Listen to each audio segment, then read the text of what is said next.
घनघोर बरसात में रमेश अपनी पुरानी बैलगाड़ी लेकर शहर की बाजार से लौट रहा था। मौसम इतना खराब था कि घनघोर बारिश हो रही थी। बारिश इतनी तेज थी कि मानो धरती को चीर देने पर आतुर हो।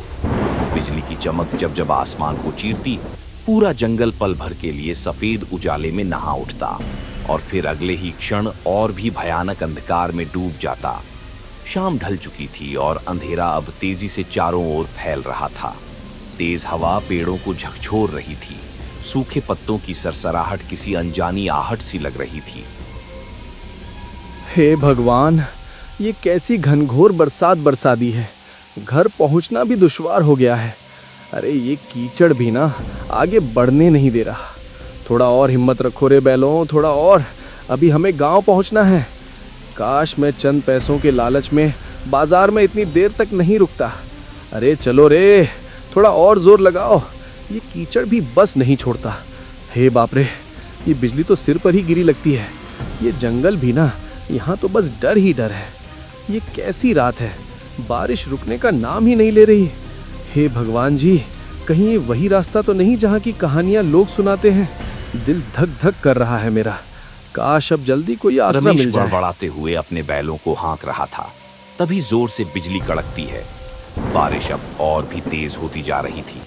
बूंदें इतनी वेग से गिर रही थीं कि चेहरे पर पड़ते ही हल्की सी चोट का एहसास होता था। चारों ओर सन्नाटा पसरा हुआ था। ना कोई इंसान, ना कोई आवाज, बस बारिश की लगातार ध्वनि और दूर कहीं से आती जंगली जानवरों की डरावनी आवाजें। रमेश का दिल जोर जोर से धड़कने लगा। उसने इस रास्ते के बारे में कई डरावनी कहानियां सुनी थीं। तभी अचानक उसे दूर कहीं से मंदिर की घंटी की आवाज सुनाई दी। अजीब बात यह थी कि वो आवाज बारिश के शोर के बीच भी साफ और गूंजती हुई सुनाई दे रही थी। रमेश ने ध्यान से सुना। अरे ये आवाज, ये तो मंदिर की घंटी जैसी लग रही है। हाँ बिल्कुल, पर इतनी तेज बारिश में कौन बजा रहा होगा इसे? रमेश ने बैलों को उस आवाज की दिशा में मोड़ दिया। कुछ दूरी तय करने के बाद उसे घने पेड़ों के बीच एक बहुत ही पुराना मंदिर दिखाई दिया। मंदिर पत्थरों से बना था और देखने में काफी जर्जर व प्राचीन लग रहा था। पर अजीब बात यह थी कि उसके भीतर से हल्की सी रोशनी झिलमिला रही थी। रमेश ने अपनी बैलगाड़ी मंदिर के पास रोकी और उत्सुकता व डर के मिले जुले भाव के साथ जल्दी से मंदिर के अंदर चला गया। मंदिर बाहर से जितना पुराना लग रहा था, अंदर उतना ही स्वच्छ और शांत था। हनुमान जी की मूर्ति के सामने अगरबत्तियां जल रही थीं और चारों ओर सिंदूर और फूलों की हल्की सी खुशबू फैली हुई थी। ऐसा लग रहा था जैसे किसी ने अभी अभी पूजा की हो, मगर वहां कोई दिखाई नहीं दे रहा था।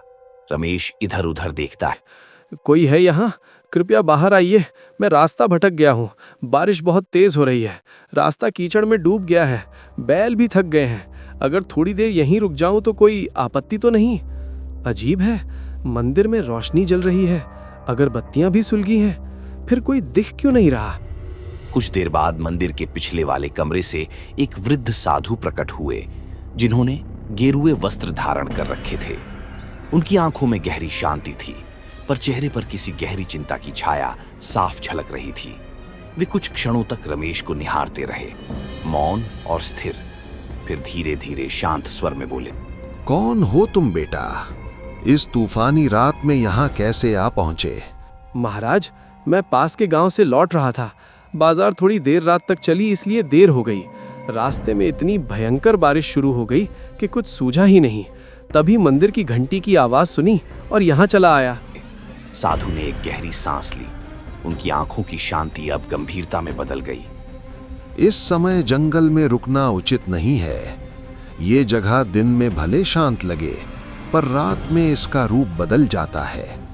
हर आवाज का यहाँ कोई ना कोई अर्थ होता है और हर सन्नाटे में कोई छिपा हुआ स्वर।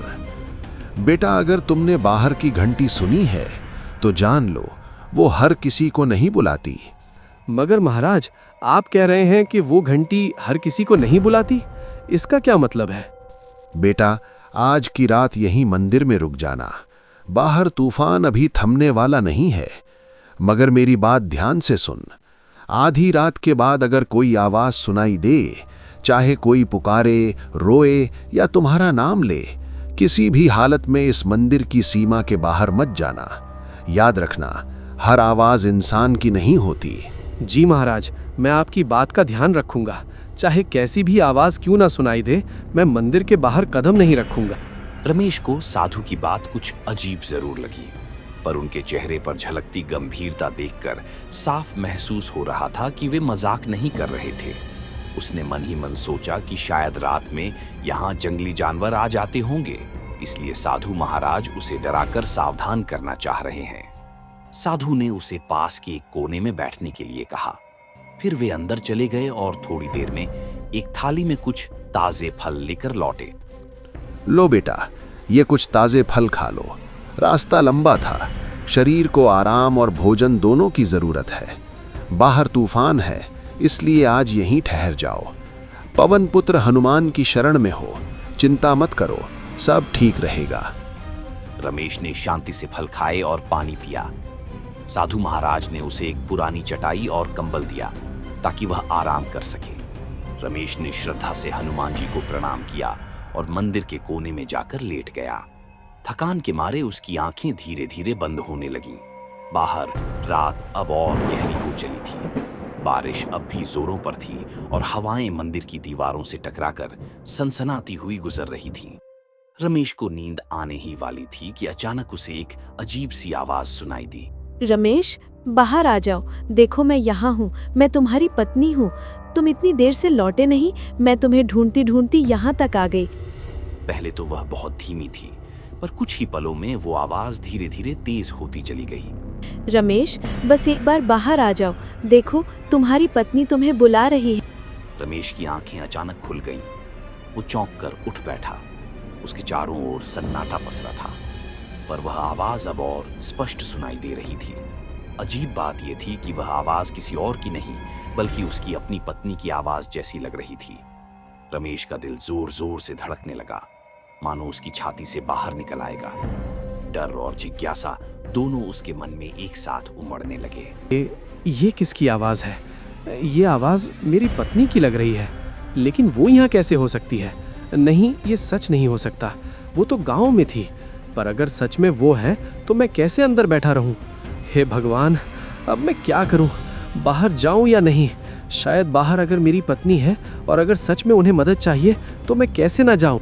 रमेश उठ खड़ा हुआ और धीरे धीरे मंदिर के दरवाजे की ओर बढ़ने लगा। उसका हाथ दरवाजे की ओर बढ़ रहा था, जबकि मन भीतर से कह रहा था। तभी अचानक किसी ने उसका हाथ कसकर पकड़ लिया। रमेश डर गया।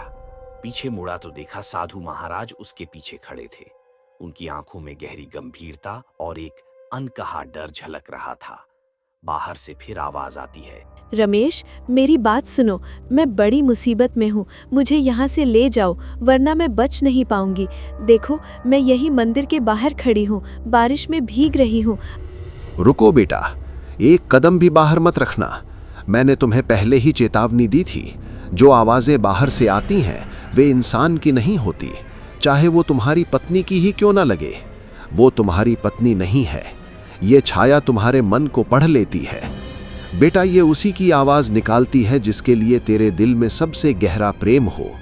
ये जानती है कि तेरे मन में अपनी पत्नी के लिए कितना स्नेह है, इसलिए उसी का रूप धारण करके तुझे बुला रही। महाराज, पर वो तो सच में मेरी पत्नी की आवाज थी। वही पुकार रही थी मुझे, कह रही थी कि वो मुसीबत में है। अगर सच में वो है तो मैं उन्हें ऐसे कैसे छोड़ दूं? साधु महाराज, छोड़ दीजिए मुझे। वो मेरी पत्नी है, उनकी आवाज मैं पहचानता हूँ। आप समझ नहीं रहे, वो मुसीबत में है। मुझे उनकी मदद करनी ही होगी। कृपया जाने दीजिए, मैं उन्हें ऐसे नहीं छोड़ सकता। वो मुझे पुकार रही है। साधु ने झटके से रमेश को वापस अंदर खींच लिया और जमीन पर बिठा दिया।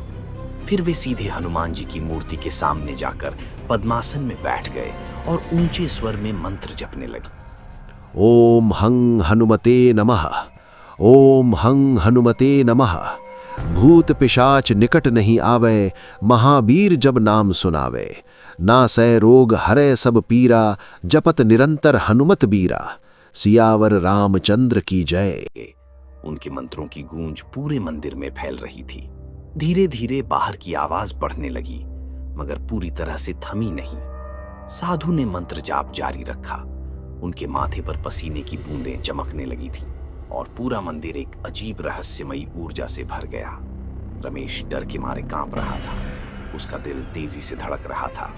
कुछ देर बाद बाहर की सारी आवाजें एकदम थम गईं। अब बस बारिश की लगातार गिरती बूंदों की आवाज रह गई है। अब डर मत करना बेटा, वो शक्ति अब लौट गई है। इस मंदिर की रक्षा स्वयं बजरंग बली करते हैं। तुम अब निश्चिंत होकर सो जाओ, मैं यहीं बैठा रहूंगा। रमेश कांपते हुए वापस अपनी चटाई पर लेट गया, मगर उसकी आंखों में नींद कहाँ थी। वो पूरी रात जागता रहा। जब सुबह की पहली किरण मंदिर के अंदर पहुंची तो रमेश धीरे धीरे उठा और बाहर निकल आया। बारिश अब थम चुकी थी, लेकिन मंदिर के चारों ओर जमीन पर अजीब से पैरों के निशान बने हुए थे, जैसे कोई अनजानी चीज रात भर मंदिर के इर्द गिर्द घूमती रही हो। तभी साधु महाराज अपनी कुटिया से बाहर आए।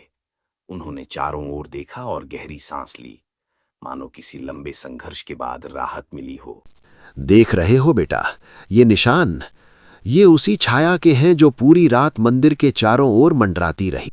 महाराज, ये छाया आखिर कौन है? क्यों हर रात यहाँ आती है और क्यों मुझे अपनी पत्नी की आवाज में बुला रही थी? इसका क्या रहस्य है? बेटा, ये छाया कोई साधारण आत्मा नहीं है। कभी ये भी एक इंसान थी, एक औरत जो अपने पति की मौत के बाद पागलपन की हद तक टूट गई थी। कहा जाता है कि वो अपने दुख में इतनी डूब गई कि उसे जीते जी शांति नहीं मिली।